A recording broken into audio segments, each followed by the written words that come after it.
morning. My name is Shazib. I study in class 5th C. I will represent my story, Gulliver's Travel. When a person tells the story of his life in his own words, it is called an autobiography. Gulliver, a sailor, was once caught in the land of giants. This is how he described his experience. On the 16th of June 1730, we discovered land. Our captain sent a dozen men with vessels for water, if any could be found. When we came to land, we saw no river or no spring, any inhabitants. I went on to explore. The country was barren and rocky. I turned back to join the crew only to see them getting into the boat and rowing live to get the ship. Before I could reach them, I observed a huge creature walking after them in the sea as fast as he could. The water of the ocean reached only till his knees. However, the monster was unable to overtake the speeding boat. I turned back quickly and climbed up a steep hill with fields of barley on either side and the corn rising up to 40 feet. There was a fence passed from one field to other. It was impossible for me to climb because every step was 6 feet high. I was trying to find a gap in the hedge when I discovered one of the inhabitants in the next field walking toward the fence. He was the same size as the creature chasing the boat. I was struck with utmost fear and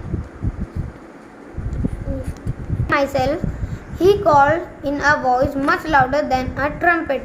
It sounded like thunder. 7 monsters like him came towards the field, ready to reap the corn. They carried a reaping hook, which was very big. When one of the reapers approached, when I lay hidden, I screamed as loud as I could.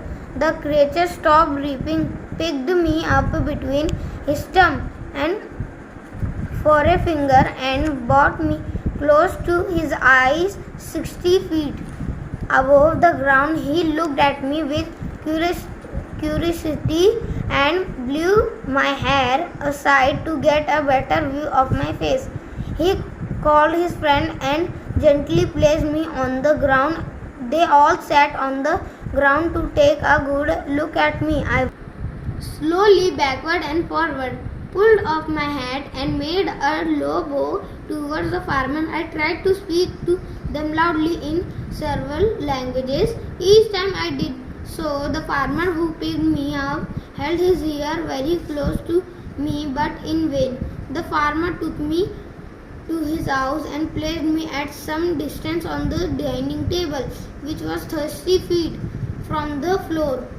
Dinner was brought for the farmer in a dish which was 10 feet in diameter. The farmer's wife crumbled some bread and placed it before me.